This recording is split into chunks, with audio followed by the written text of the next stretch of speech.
Estamos falando para pessoas sem importância. Estamos ministrando para filhos de Deus, para as pessoas mais importantes desta terra, para aqueles que são a coroa da criação de Deus.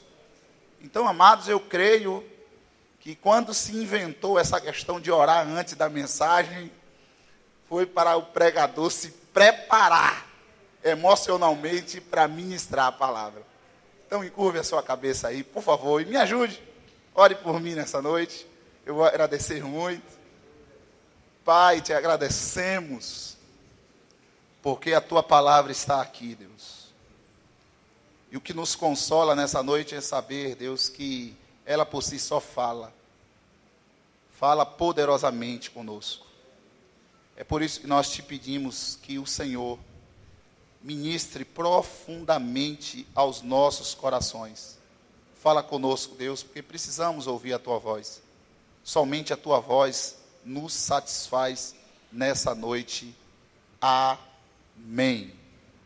Amados, abra a sua Bíblia aí em 1 Samuel, capítulo 6, versículo 9. 1 Samuel, capítulo 6, versículo 9.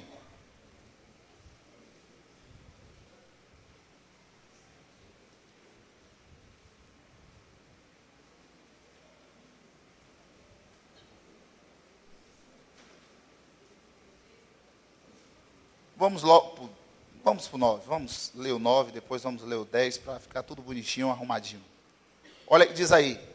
Reparai, se subir pelo caminho, rumo do seu território a Bet-Semes, foi ele que nos fez este grande mal.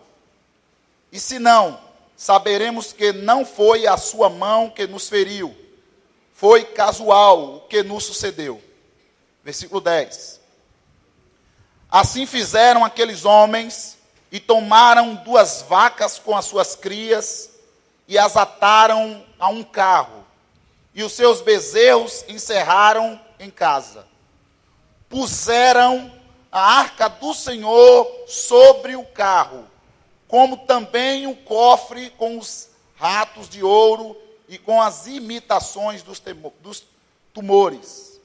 E as vacas se encaminharam diretamente a Bet-Semes, e andando e berrando, seguindo sempre por este caminho, sem se desviar, nem para a direita e nem para a esquerda, e os príncipes dos filisteus foram atrás delas até o território de Bet-Semes. Amém, amados? Glórias a Deus. Poder se assentar.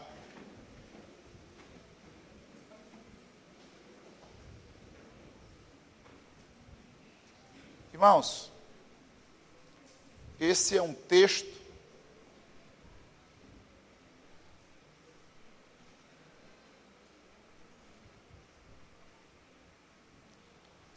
abençoado, onde fala de algo que aconteceu anteriormente. Já fizemos de propósito. Essa arca que aqui foi colocada em uma carroça, com 2 vacas e os seus bezerros, e ela foi diretamente para o lugar devido, aonde os inimigos que a roubaram não poderiam ter feito aquilo, sentiram na pele o que é mexer com as coisas de Deus, com aquilo que é do Senhor. E assim que o povo de Deus reateve a arca, foi festa, e Deus foi glorificado mais uma vez por aquele povo. Porém, o que eu quero me ater nessa noite é um outro episódio, bem parecido com esse, que ao ler a Bíblia, nós poderíamos dizer facilmente nessa noite, que bem que poderia acontecer de uma forma benéfica, pacífica e com sucesso, o que aconteceu nesse texto que nós lemos. Houve um outro episódio onde Davi, ele subiu ao reinado e ele percebeu que aquilo que representava tão bem Deus, que era a sua arca, não estava no território do povo de Deus. E Davi, de imediato, ele resolve ir com os homens, o seu exército, buscar uma arca que estava na mão dos filisteus. E Davi vai, peleja e recupera a arca. E ele fica muito feliz com aquilo, ao ponto de Davi, ele fazer uma grande festa. Mas quando nós falamos grande festa, é uma festa enorme, onde Davi mata vários bois, touros, faz uma comitiva imensa. E ele, mais uma vez, o rei Davi, aquele que queria agradar ao Senhor, ele resolve também trazer a arca para o meio do seu povo, onde ela não deveria ter saído, porque a arca foi construída para representar a presença de Deus no meio do povo dele. E Davi, ele resolve em seu coração pegar uma carroça nova, bem feita, bonita, ajuntou uns bois. Depois de construída essa arca, eu acredito que essa carroça era novíssima em folha. Colocou a arca em cima dela, reuniu alguns sacerdotes, fez um ajuntamento de soldados, e com muita alegria, festas, ele conduziu essa arca, mais uma vez, para a casa de Deus, para Jerusalém, para o lugar onde o povo estava esperando-a. Mas só, amados, que algo nos chama a atenção neste texto. O conduzir da arca não foi um sucesso. Pesou o coração de Deus essa atitude de Davi. Aos olhos de Deus isso pareceu mal. Davi tinha quebrado princípios importantes do qual ele conhecia, mas achava que quebrar alguns princípios de Deus, Deus iria perdoar e iria aceitar com facilidade a sua boa ação. Mas diz a Bíblia que um homem morreu.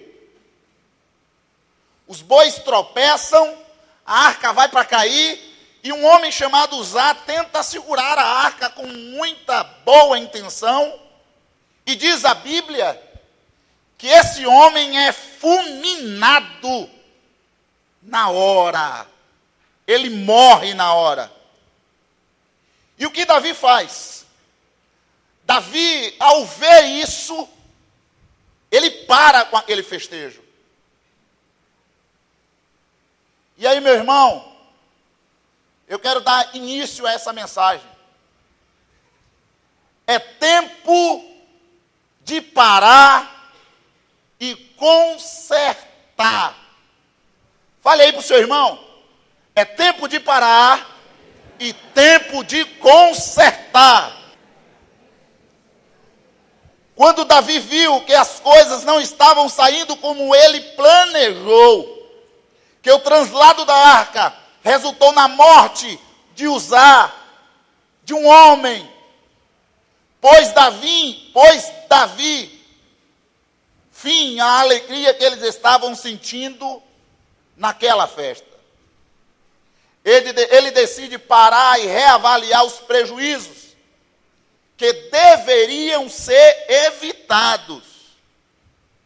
Davi, quando ele para a festividade, quando ele para a alegria, e ele percebe que aquilo tudo desagradou a Deus, que aquilo poderia trazer consequências maiores, não para um homem só, mas para uma nação, ou um povo, ou o próprio Davi. Davi, ele decide parar e tentar consertar as coisas. E essa deve ser, ou deveria ser, a nossa atitude. Quando paramos, avaliamos a situação, meu amado, é porque nós estamos querendo evitar um desastre maior. Deus te trouxe nesse lugar, quem sabe, para te dizer isso. Filho, filha, pare, avalie, conserte, antes que isso traga na sua vida uma consequência desastrosa, uma consequência que vai te matar, vai te ferir e vai causar muito dano a você. Irmãos, quantas amizades, casamentos e negócios ainda existiriam se nós tivéssemos parado na hora certa para fazermos concertos? Quantos? Ninguém perde um casamento, uma amizade ou um negócio de uma hora para outra, meu irmão. Deus, ele envia sinais, ele usa pessoas, ele fala conosco. Acima disso tudo, ele usa a sua palavra. E ele começa a enviar sinais evidentes que não nos confundem, para nos mostrar que nós estamos fazendo a coisa errada. Quantas amizades são perdidas porque a mulher e o homem não sabem o limite daquela amizade? Desobedecem limites e fazem de uma amizade algo tão terrível que, infelizmente, chega a um final infeliz. Assim mesmo acontece com casamentos, negócios e assim por diante. Amados, não ignore os sinais. Muitas vezes nós ignoramos sinais importantes. Nós olhamos para os sinais que Deus está enviando e simplesmente desconsideramos todos eles. Deus está dizendo para mim e para você, filho, filha, eu estou enviando sinais.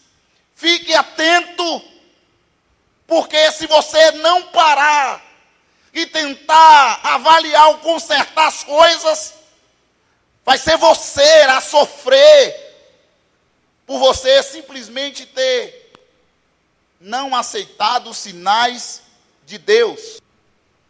Às vezes a gente precisa parar e fazer uma grande reflexão, meu irmão. Parar e analisar o que está acontecendo. Davi fez isso. Davi, naquele momento ali, ele poderia dizer, não, é um soldado que morreu. Vamos dar continuidade a esse cortejo. No final das contas, na omelete se quebra com os ovos para fazer uma omelete e aí levando o barco adiante. Não, Davi parou. Davi entendeu que ali era plano de Deus. Que Deus permitiu que aquilo acontecesse com aquela pessoa insubmissa, para que servisse de exemplo para aquela outra multidão que estava ali. E Davi, como um líder, como um homem de Deus, Davi parou e falou, peraí, rapaz. Deus me deu um sinal evidente. E eu nessa noite, meu irmão, usado por Deus, eu quero te perguntar, você que me ouve, quais são os sinais que Deus já te enviou? Quais são os sinais que você está ignorando nessa noite? Pois eu te convido a parar, meu irmão, e a refletir sobre isso tudo. Sabemos, meu irmão, que até mesmo a vida cristã também dá seus sinais quando as coisas estão indo mal. Até a vida cristã, meu irmão. Quantas pessoas estão servindo a Deus, fazendo a vontade do Senhor, mas algumas coisas estão erradas, estão mal colocadas, mal feitas, e Deus dá sinais, aonde o cristão, a pessoa que serve ao Senhor, tem que perceber que aquilo não vai terminar bem. A gente costuma nas mensagens assim sempre lembrar de alguma coisa e falar, muitas vezes foge um pouco, a gente dá risada, quebra um pouco aquele clima. Irmão, tinha uma bicicleta velha, eu já contei aqui, repito, bicicleta velhinha, e a gente saía daqui do Casebre para ir lá para o SESI, no alto do Cruzeiro, e lá tem uma ladeira imensa. E eu, antes de sair, várias pessoas falaram, olha, eu era menino, falou, olha, a bicicleta, o freio está ruim. É melhor você escolher uma outra bicicleta ou não ir. Eu querendo ir, eu vou perder uma bênção. Não, eu falei, não, eu vou.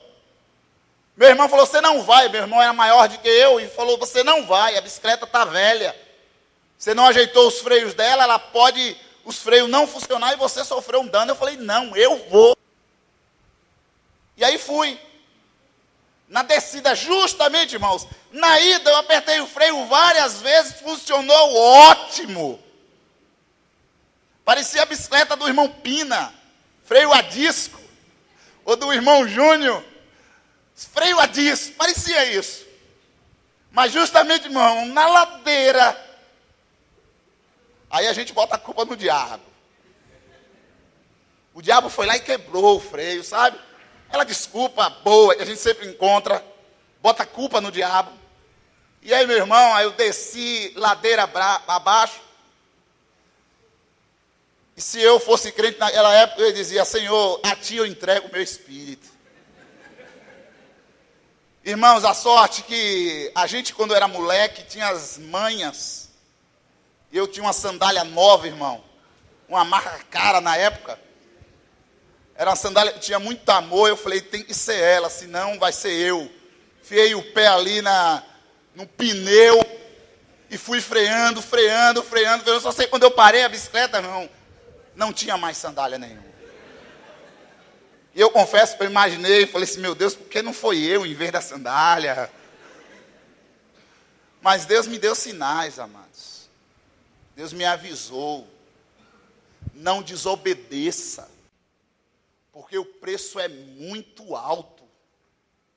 Quando nós desobedecemos a Deus, nós pagamos o preço e nós não temos que pagar o preço murmurando.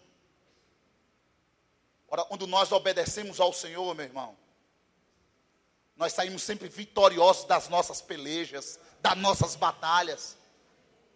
Quando nós queremos fazer as coisas certas, como Deus quer que seja, pode vir lutas, pode vir dificuldades, mas Deus continua do nosso lado dizendo, filho, continue, porque essa peleja você não está sozinho.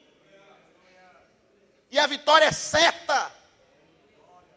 Se você estiver com Deus, fazendo aquilo que Ele está te mandando, pode você pensar que está demorando. Deus me trouxe aqui para dizer, não tardará a tua vitória, virá no momento certo. Aleluia!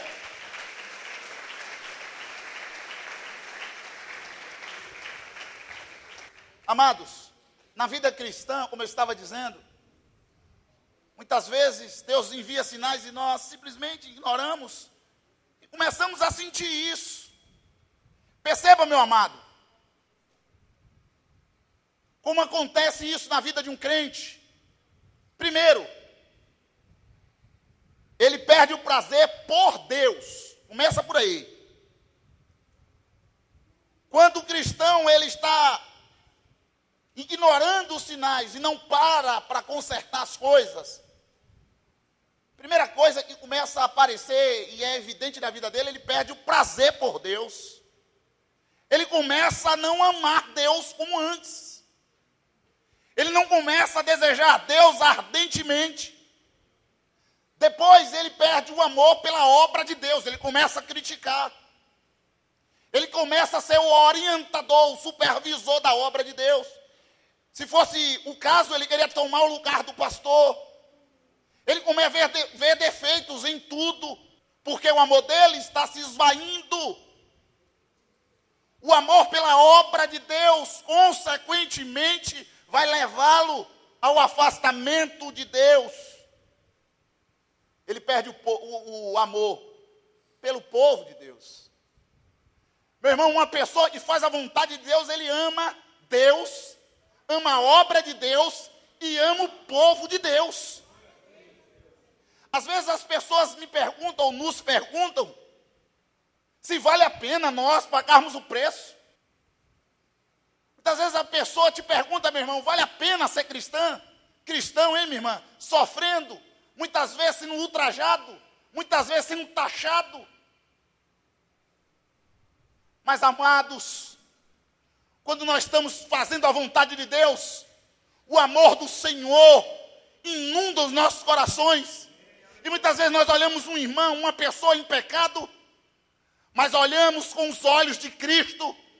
E quando essa pessoa vem conversar conosco, e muitas vezes fala coisas que nos deixam de cabelo em pé, mas Deus fala, filho, assim como minha graça te alcançou, a graça através de você que eu envio, pode alcançar essa pessoa também.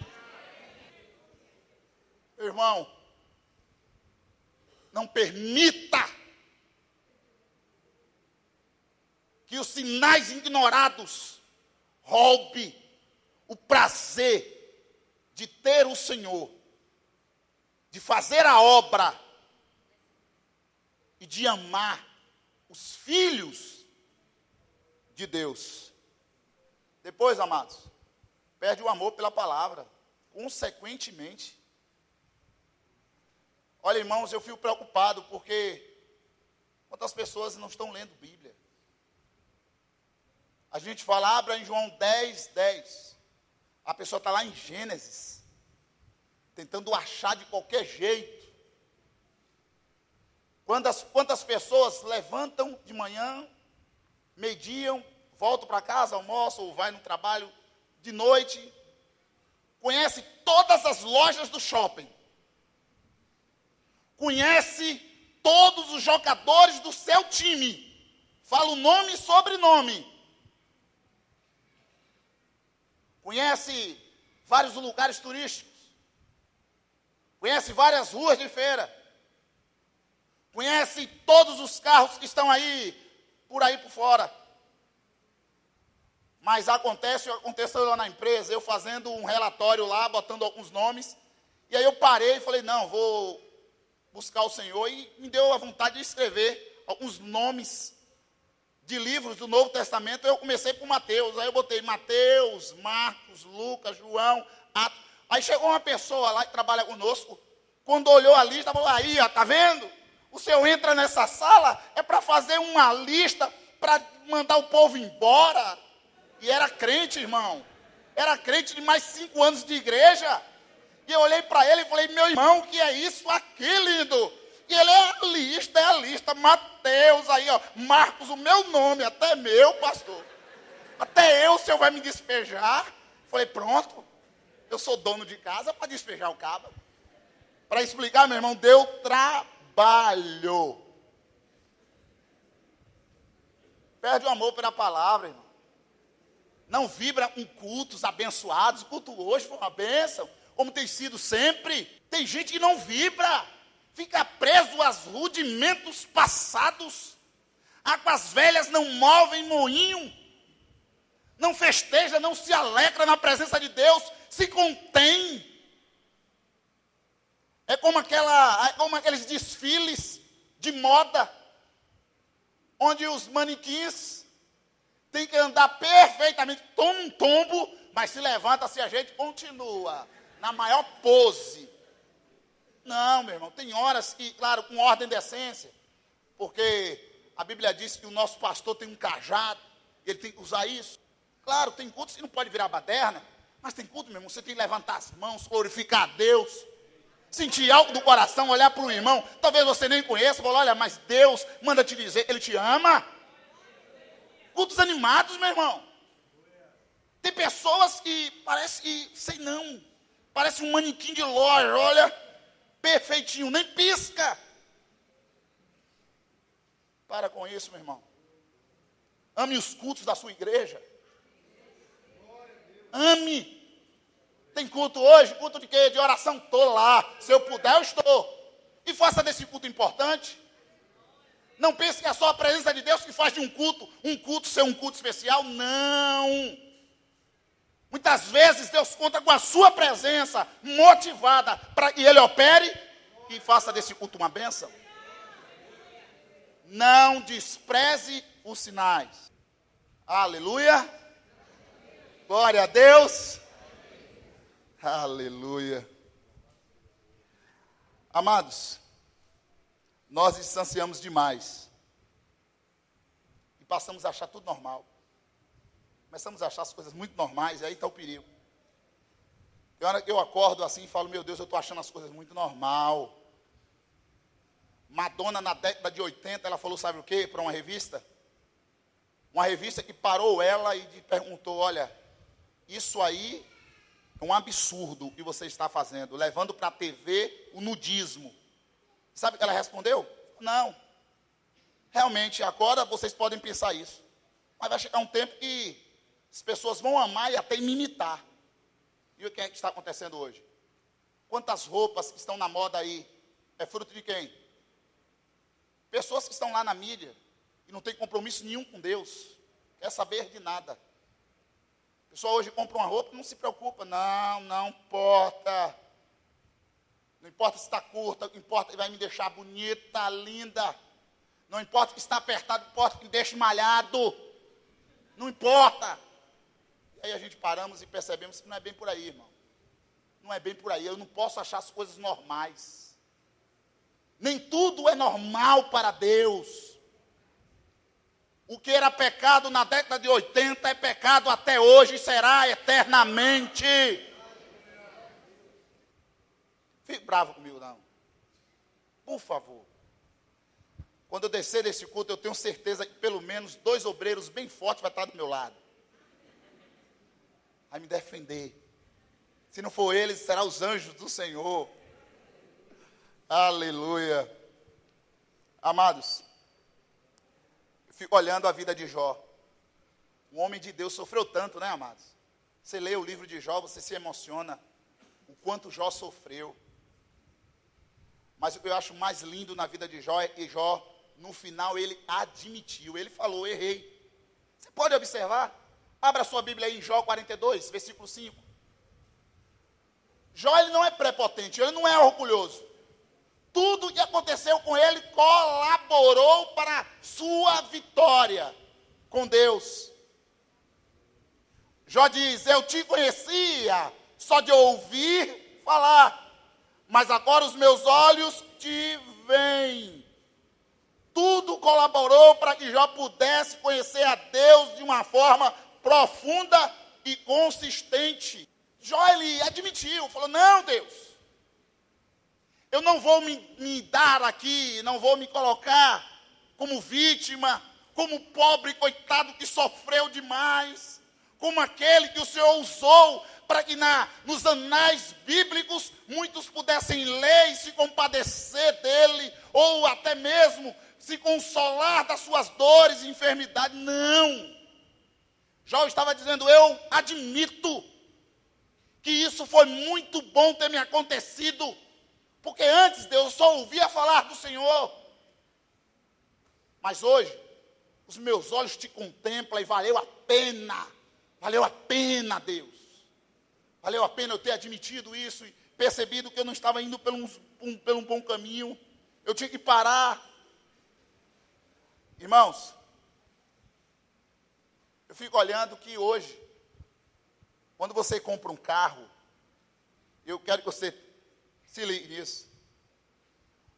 Hoje, quando você compra um carro, se for novo, você vai na loja, ou até seminovo, você compra um carro hoje, o meu carro ainda não está nesse patamar. Mas tem carros aí fora que, quando os irmãos compraram e saíram, já vinha estabelecido a revisão. No manual ou então no painel. Tem carro aqui, meu irmão, que o irmão fica despreocupado. Vai rodar, irmão, vai rodar. O meu não, eu tenho que ficar ligado lá, no papelzinho lá do vidro, direto dando uma olhadinha. Se estiver perto de vencer, eu vou lá, troco o óleo, o filtro. Não, tem carro aqui, meu irmão, que o irmão anda à vontade, despreocupado. Quando chega o momento de troca de óleo, uma revisãozinha, o painel lá acende e mostra, olha, tal quilômetro é para você trocar o óleo, fazer a revisão programada. E por que nós não queremos fazer isso? Pararmos, revisarmos a nossa vida. Porque há uma diferença. E ao pensar sobre isso, eu falei, rapaz, o povo que está aí na mídia está lendo muito Bíblia, mais Bíblia do que muita gente que é crente, está na igreja. Eu fiquei olhando, rapaz, eu tenho quase a certeza, irmão, não tenho certeza nenhuma. A verdade é essa. Mas eu passou essa ideia. Falei, rapaz, quem inventou isso lê muita Bíblia. Quem inventou isso foi Deus, irmão. Foi Deus que inventou isso. Revisão programada foi. Você já leu lá Gênesis, primeiro livro da Bíblia? Gênesis, capítulo 1. Olha que diz que Deus parava para avaliar suas criações e dizia sempre: e viu Deus que era bom. Ele estava lá andando, passeando, olhando tudo que ele criava, mas tudo que ele criava ele via, primeiro ele dava uma olhada e dizia, não, eu vejo que isso era bom. Ele parava, fazia uma programaçãozinha bonitinha, falava, não, tá bem feito, pode rodar, irmão, pode rodar. Com o homem não foi diferente. Deus criou o homem estava lá, feliz, alegre, contente no jardim. E Deus, quando viu o homem sozinho, Deus imaginou ali, falou, não é bom que o homem esteja só. Foi isso ou não é? Você lê a Bíblia, você vai ver isso. Deus olhando o homem sozinho, gastando seus quilômetros, sem ninguém estar do lado, e falou, não é bom que o homem esteja só. Far-lhe-ei uma irritadora, desculpe, uma irritadora não, é brincando. Uma que vai dizer para ele, filho, agora é a sua vez de ir lá ver o neném. O bebê está chorando, agora é a sua vez. 3 horas da manhã e o cara vai acordar 6 para trabalhar. O homem está lá no sofá vendo o seu jogo e a mulher está lá na cozinha. Bem, vem cá, bem, me ajuda nisso. E o camarada levanta e fala, ai meu Deus, vai eu lá ajudar. Aquela auxiliadora, eu não falei irritadora, irmão? É brincando, viu, gente? Pelo amor de Deus. Mas, irmãos, Deus viu que essa mulher ia ser uma auxiliadora, adjuntora, e ela serviria como bênção para a sua vida.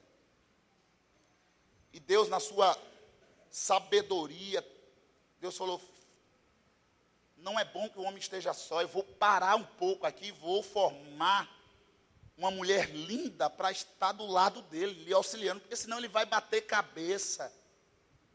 Ele vai, quem sabe, se arrebentar lá na frente. Não é bom que esse homem esteja só, eu farei uma varoa, uma mulher de Deus, uma pessoa abençoada, para abençoar a sua vida. E aí, formou. Então, Deus, meu irmão, ele próprio, ele fazia, avaliava. Você vê que ele faz o homem, mas depois ele avalia, ele percebe que faltava alguma coisa, e ele vai e faz a mulher. Muitas vezes a gente não quer fazer a mesma coisa, a gente não quer imitar o Senhor. Meu irmão, será que não é noite de você parar, avaliar direitinho? E se for preciso, consertar algumas coisas na sua vida? Se for, meu irmão, aproveite a oportunidade, em nome de Jesus. Quais são as coisas da sua vida que você precisa dar uma parada, avaliada, um conserto, irmão? Primeiro aqui, vamos começar, aí finalizando. Como vai a sua vida pessoal? Para o irmão não dormir aí do seu lado, fale assim, meu irmão, como vai a sua vida pessoal? Irmãos, eu não sei vocês, mas como é que você se vê no espelho, irmão? Como é que você se vê no espelho? As mulheres sabem melhor do que nós, homens. As mulheres passam quase 10, meia hora, 20 minutos lá no espelho, se olhando. E elas, ao perguntar isso, elas tiram de letra. Mas isso é para todos nós. Quando eu e você se olham no espelho, o que é que nós vemos, irmão? Eu vejo uma bolinha lá olhando, se olhando, e você vê como, irmão? Eu vejo um homem ali que precisa mudar algumas coisas, que precisa ouvir mais a esposa, que precisa ouvir mais o nosso pastor, precisa mais ouvir Deus, ouvir a palavra. Eu confesso, irmãos, quando eu me olho no espelho, eu penso isso. Quando eu me olho no espelho, eu percebo que eu preciso mudar muito. Eu preciso tomar vergonha na minha cara e parar, e fazer alguns consertos necessários. Eu me olho no espelho e falo, graças a Deus que Jesus é carpinteiro, porque minha cara está cara de pau. Preciso mudar. Como vai a sua vida pessoal, meu irmão? Olha que 1 Coríntios 11, 28 diz, examine-se, pois, o homem a si mesmo, e assim coma e beba do cálice, hoje na ceia. Examinar. Você tem examinado a sua vida? Será que ainda vale a pena você continuar dessa forma? Vivendo dessa maneira? Um dia você é a pessoa mais feliz do mundo. E outro dia você é a pessoa mais triste desse mundo. Um dia você adquire alguma coisa. No outro você perde muitas coisas. Um dia você crê em Deus. Outro dia você não crê em Deus. Um dia você é a pessoa mais crente do mundo. Outro dia você é a pessoa mais incrédula do mundo. Um dia você entrega a sua família ao Senhor. Outro dia você entrega ao mundo. Como vai você, meu irmão? Como está a sua vida? Ezequiel 37 nos conta uma história linda, mas eu vou somente me apegar ao princípio dessa história. Ezequiel 37 fala de um vale de ossos secos, onde Deus chama um profeta dele, um homem de Deus, para profetizar nesse vale de ossos secos. Mas aí eu me apego ao princípio, como falei a vocês, e te pergunto nessa noite. Você é o profeta que Deus tem levantado para profetizar sobre um vale de ossos secos? Ou você está fazendo parte do vale de ossos secos? O princípio dessa mensagem é essa. De que lado você está? Do lado do profeta que diz, assim diz o Senhor, isso vai acontecer, porque foi Deus que me enviou, foi Deus que me capacitou para isso acontecesse. Ou você está no meio de ossos, de vale seco, sofrendo uma sequidão terrível, e não assumindo a sua condição pecadora, humana, como todos nós, e dizendo, Deus me ajuda, eu preciso, Senhor, olhar para mim, e fazer uma autoavaliação e consertar algumas coisas. Como vai a sua vida familiar, meu irmão? E falando sobre vida familiar, eu só vou te deixar só um livro, capítulo e versículo. Colossenses capítulo 3, versículo 18, olha que diz, vou falar para ganhar tempo. Como vai a sua vida familiar? Esposas, sede submissas ao seu próprio marido, como convém no Senhor. Marido, amai a vossa esposa e não a trateis com amargura. Filhos, em tudo obedecei aos vossos pais, pois fazê-lo é grato diante do Senhor. Pais, não irriteis os vossos filhos, para que não fiquem desanimados. Só te deixo essa palavra, irmão. Vai meditar em casa e aí você vai poder reavaliar a sua vida familiar. Vamos para o terceiro ponto. Como vai a sua vida com o próximo? Olhe para o próximo aí. O próximo está do seu lado aí, ó. Olha aí, eu estou bem com você, irmão? Fala aí para ele, eu estou bem contigo, irmão? Eita, Jesus! Se tu tentou perto de alguém, tu teve uns empatezinhos aí, é a hora do conserto. Como vai a sua vida com o próximo? Amados, para pensar aí. Por que nós temos tantos relacionamentos rompidos em nossa vida? Por que, irmãos? Porque tantos relacionamentos são rompidos no nosso meio, na nossa vida, lá fora, dentro. Por que isso, irmãos? Deus nos chamou para isso. Nem todo mundo é igual e Deus sabe disso.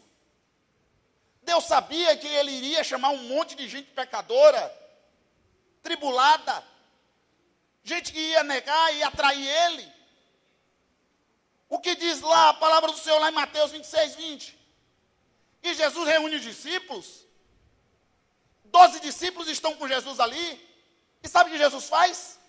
Jesus diz na mesa, fala, olha, eu sei que um de vocês que estão nessa mesa vai me trair. Mas Jesus quebrou a comunhão? Não. A comunhão tem que estar em primeiro lugar, minha irmã. Vocês têm que estar acima das coisas que muitas vezes acontecem em uma boa amizade, em um bom relacionamento com o próximo. Eu entro numa loja, irmão, a pessoa me trata assim, um desdém, sabe? A gente fica irritado, eu confesso, um pouco irritado. Mas depois eu lembro que eu sou servo de Deus e eu tenho que esquecer aquilo. Quantas pessoas já nos atingiram, falaram coisas que não deveria, mas eu não tenho o direito de me apropriar de juiz em relação à vida de ninguém. Eu tenho que perdoar, meu irmão, porque assim eu vou estar cumprindo a palavra de Deus. Da mesma medida que você perdoar um irmão, você será perdoado. Eu perdoo e deixo para lá. É difícil? É. Mas foi Deus que mandou você perdoar, esquecer, jogar no mar do esquecimento e voltar a viver um bom relacionamento. Para com isso, em nome de Jesus. Eu fico olhando a história de Sansão, Juízes 16. Você percebe que os filisteus, os inimigos de Deus e de Sansão, queria prejudicá-lo. Sansão estava sendo alvo de uma grande conspiração para matá-lo. Se tem Sansão aqui, fique atento. Sabe o que o inimigo fez? Usou de tudo, não conseguiu nada. Sansão, o diabo, usando os filisteus, falou, já sei. Eu vou usar aquilo que está em seu coração. Quem era que estava no seu coração além de Deus? Dalila, meu irmão.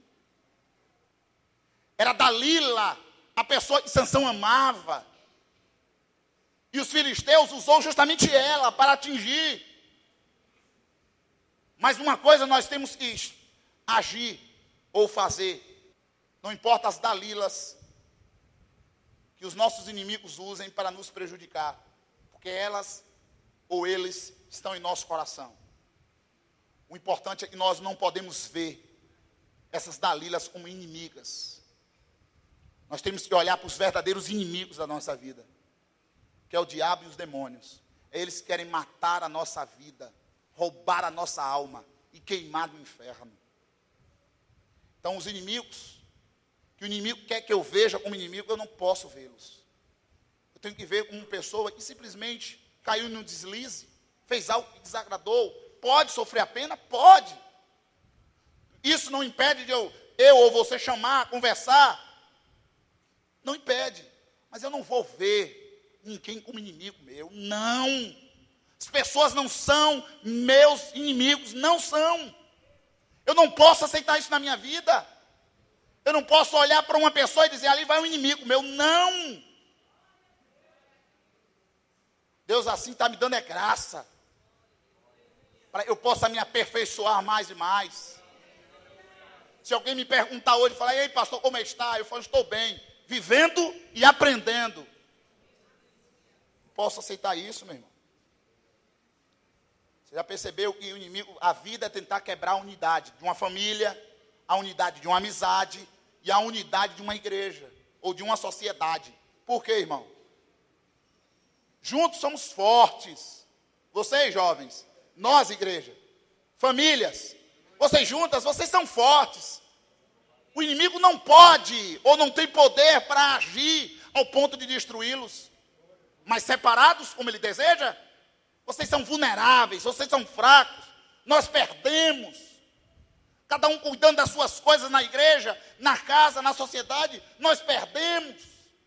É por isso que Deus te diz, não, esteja junto, em comunhão, em unidade. Aleluia, aplauda ao Senhor.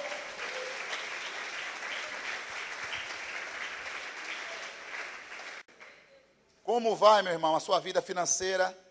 Você sabia, as dificuldades financeiras é uma das coisas que mais tira gente da igreja? Você sabe que as dificuldades financeiras mais esfria a fé de muita gente? Você sabia disso? Tem pessoas que eram uma bênção. E aí a gente vai trilhar, vai ver o que é problemas financeiros. A irmã ou irmão que não aguenta ir em uma loja, porque quando vai, compra a loja inteira. Tem pessoas que têm que jejuar, se consagrar durante um mês, deixar os cartões em casa, o dinheiro, a carteira, para dar uma volta ali no shopping, porque se for com um dinheiro, até com uma joia, é fazer um rolozinho para ver se leva alguma coisa para casa. Me perdoe os irmãos, mas tem gente que passa pelas lojas, passa olhando e fica ali, parecendo aqueles cachorros, e fica num açougue, da baba caindo e dizendo, meu Deus. Tem gente que quando vai para a rua, eu oro, eu falo, Deus, abençoa. Irmãos, pelo amor de Deus, eu prefiro não ter cartão nenhum de que ter dívidas na segunda-feira e me preocupar bastante. Tem gente que não dá o dízimo, não dá a oferta, e essas pessoas são as mais gastadeiras. Gasta muito. Só quer ver do bom em sua casa, só quer andar com roupas boas, gasta um dinheirão bom, mas quando fala em dar 10%,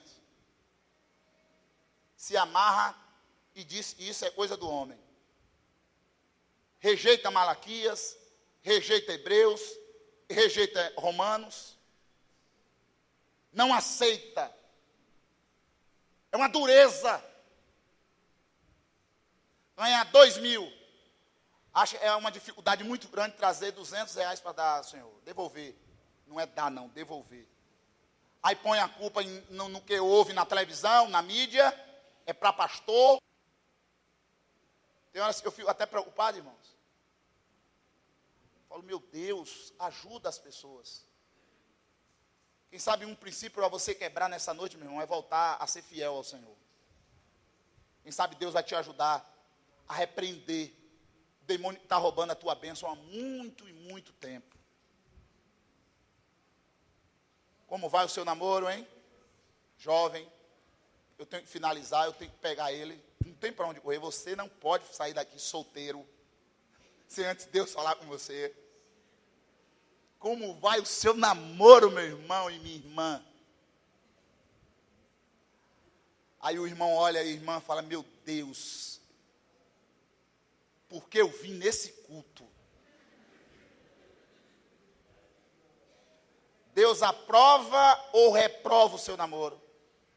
Faça uma avaliaçãozinha aí, rapidinho. Deus está aprovando ou reprovando o seu namoro? Ou você está tendo um namoro como Deus quer que tenha, para que você possa um dia casar e ser muito feliz? Ou você está desobedecendo a Deus e está buscando brasas para se queimar na frente? Olha os sinais. Camaradinha quer te abusar, quer fazer algo errado. Olha os sinais. Vai te prejudicar. Quando ele casar com você, você vai sofrer. A menina está querendo algo mais íntimo com você, jovem, de Deus. Cuidado. É uma Dalila que os filisteus estão usando para roubar a tua unção, quem sabe a tua alma. Pula fora disso. Efésios 1, 22 e 23, olha, e diz: e sujeitou todas as coisas a seus pés. Desculpa, Gênesis 1, 4. E viu Deus que a luz era boa, e fez separação entre luz e trevas. Deus viu que a luz era boa, viu que você era bom, viu que você poderia ser um bom cristão, uma boa cristã. Mas, desculpa, se você tem uma treva aí do seu lado, irmão, pula fora, cuidado, não se misture, não, fica esperta, que nada, minha irmã, que nada, meu irmão, no namoro você está conhecendo a outra pessoa e você pode decidir a qualquer momento finalizar isso, se caso essa pessoa está rompendo algo que Deus colocou em seu coração e é bíblico.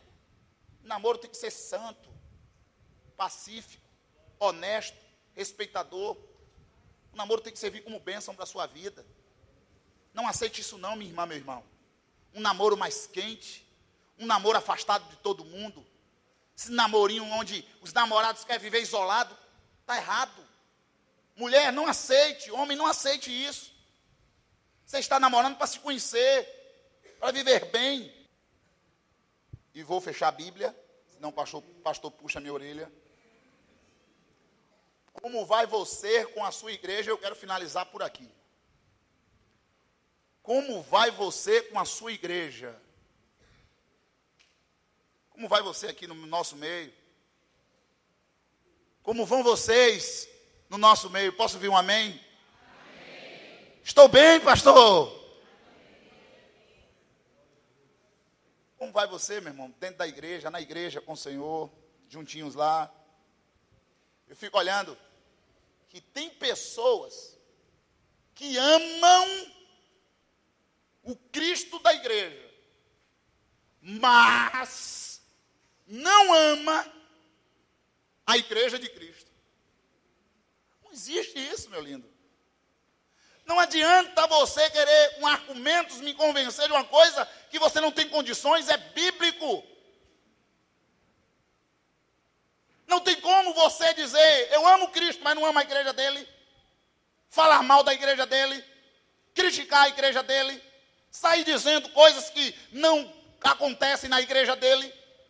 E quando as pessoas perguntam, você fala, não, eu amo demais Cristo, Cristo é meu amor. Meu irmão, para você amar Cristo, você tem que amar a igreja dele. Não tem como nós amarmos Deus e não amarmos a sua igreja. Efésios 1, 22, 23, olha que diz. Eu não, a Bíblia. E sujeitou todas as coisas aos seus pés, e sobre todas as coisas o constituiu como cabeça da igreja, que é o seu corpo, a plenitude daquele que cumpre tudo em todos. Se você ama Jesus, passe a amar a igreja dele, passe a zelar, passe a cuidar, passe a entender que isso aqui não são paredes rebocadas e pintadas e bonitas, não.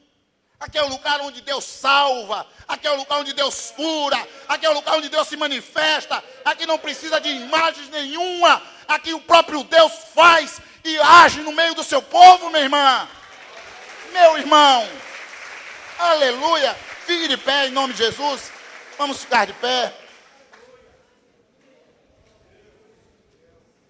aleluia, glórias a Deus, desculpa pelo horário. Quero que você, meu irmão, me perdoe se algo que eu falei não condiz muito com sua realidade. Se não condiz com sua realidade, por favor, não se ofenda. Mas tem horas, irmãos, que Deus fala conosco, que a gente transmite para a igreja. E a gente precisa entender, não, Deus, eu tenho que fazer como Davi. Eu tenho que ser honesto o suficiente para entender que eu preciso parar. Eu preciso parar e consertar algumas coisas.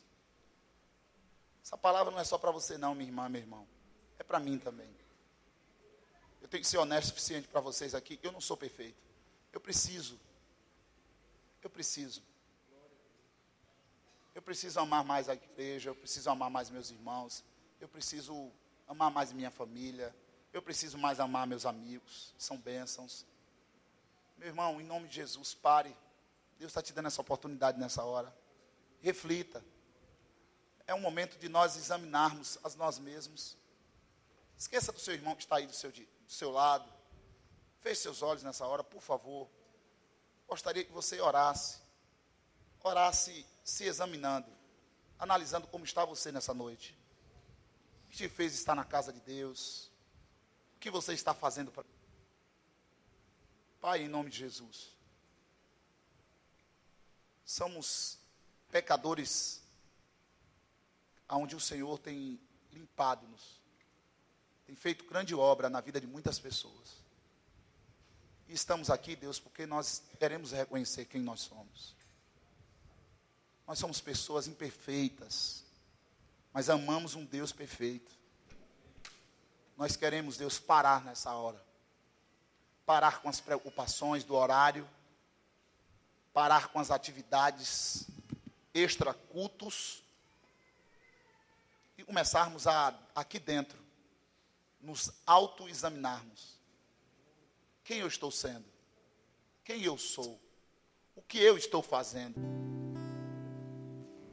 Pai, em nome de Jesus. Em tudo me conhece, até o meu pensar, Senhor, sabes tu, eu sei.